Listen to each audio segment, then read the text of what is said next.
Life is pain. You know how many times I wanted to just give up? How many times I've thought about ending it? Life is hard.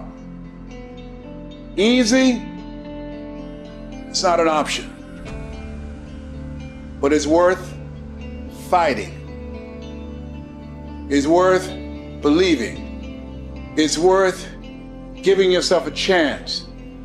It's worth mustering yourself up, standing up inside yourself. It's worth fighting relentlessly, never giving up. It's worth fighting a good fight. It's worth being around motivated, positive people. It's worth being up-tempo. It's easy to have faith and feel good when you're feeling good and you have no pain and your bills are paid and you got a clean bill of health from the doctor. It's easy to be motivated then. But when that's not the situation, it's hard. When you look in the mirror and you don't see the person that you once saw. It's hard. I know it's hard, but do it hard. You got to go all the f in. When there's a will, there's a way, and there's always a way. When you're committed, you don't care about the facts. You don't care about the odds. You don't care about the opinions of others. The only thing you care about is making it through to the other f***ing side. No matter what it takes. You just got to keep searching, keep fighting, keep hammering, keep failing, keep trying, keep getting back up again, and stop at nothing to reach it. You gotta have mental toughness. You don't give up on me. You don't quit on me. You man up. You woman up. You get your life back. You get your family back. I need you to have mental toughness. When you come up against that thing, you gotta outlast it. And you gotta already have made up your mind before you get to cancer. You gotta already have made up your mind before you get to that exam. You gotta already have made up your mind when you're talking to your husband, when you're talking to your wife, when you're talking to that sickness. You gotta look at it before you even get to it. So don't you ever give up. You get to make a choice. Is failure going to break you or is failure going to make you? You get to decide. Failure doesn't. It's okay to fall. It's okay to cry.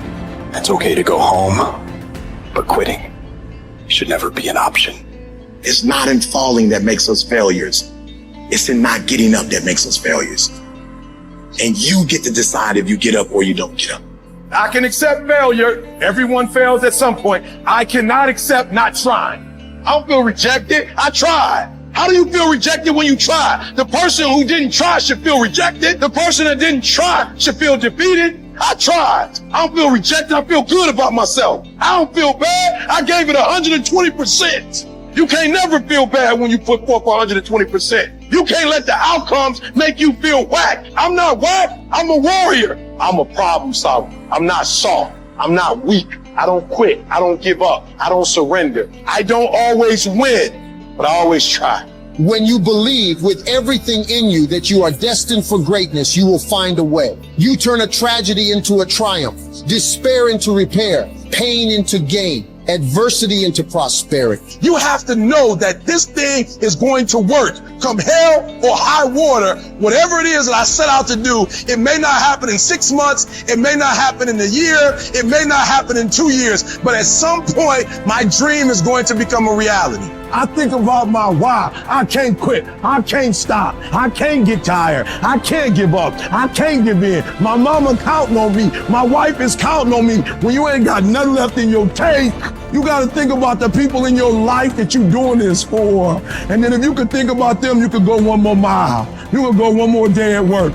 You keep going. You keep studying. You keep writing. You keep singing. You keep rapping. You keep boxing. You keep fighting. You keep dribbling. You just keep on keeping on. And if you persevere, every storm that's come, it will pass.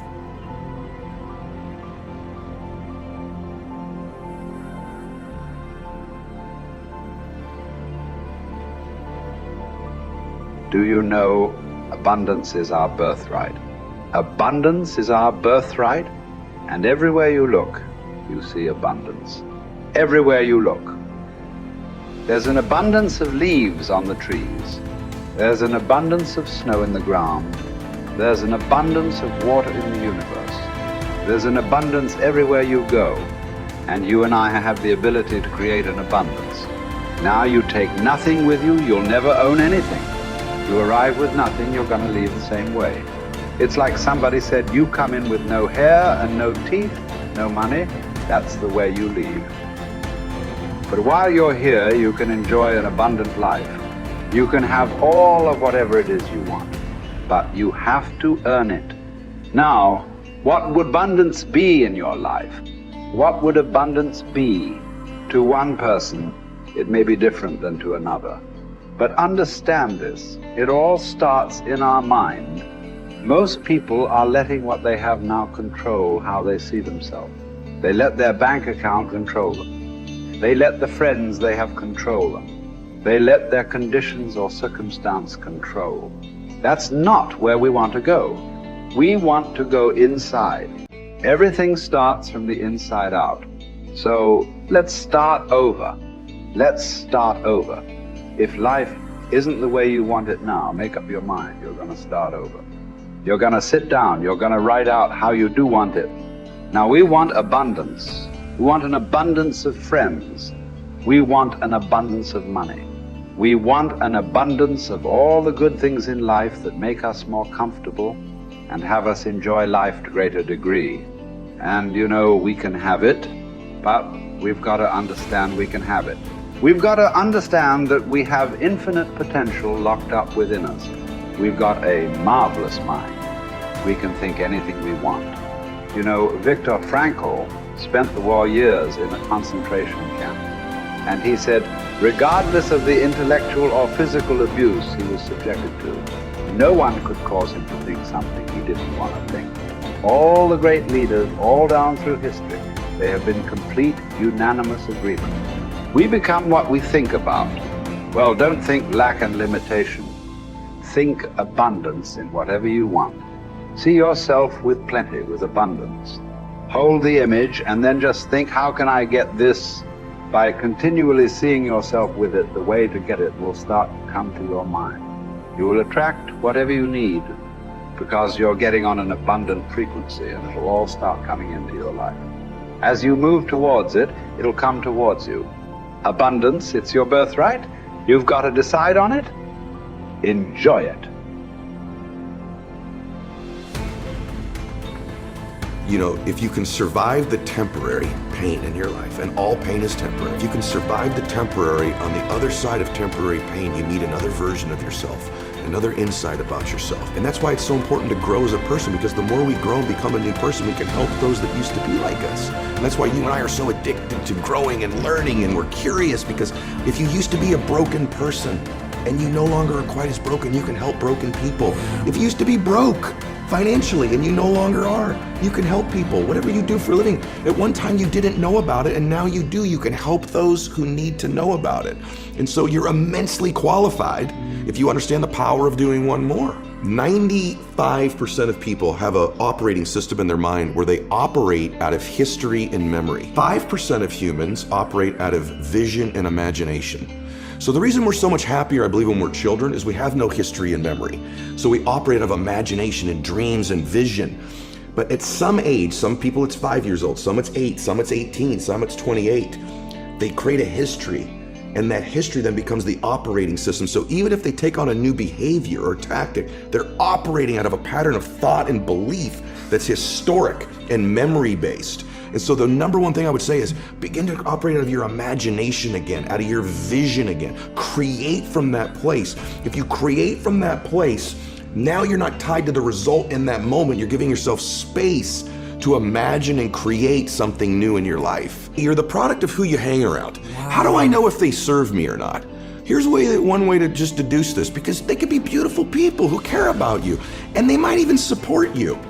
But when you're with them, what are you ever have those friends you're with them, you're like, you remember when, you remember that party, remember that thing? Yeah. And if your friends are constantly bringing you to the filtration system of memory and history all the time, think this through.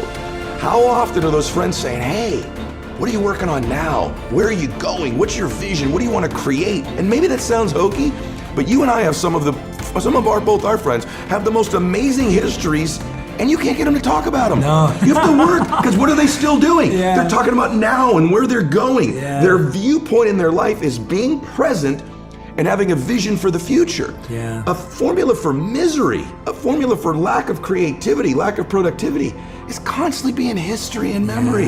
Even if it's good, it doesn't serve us. And for most of us, it's not good.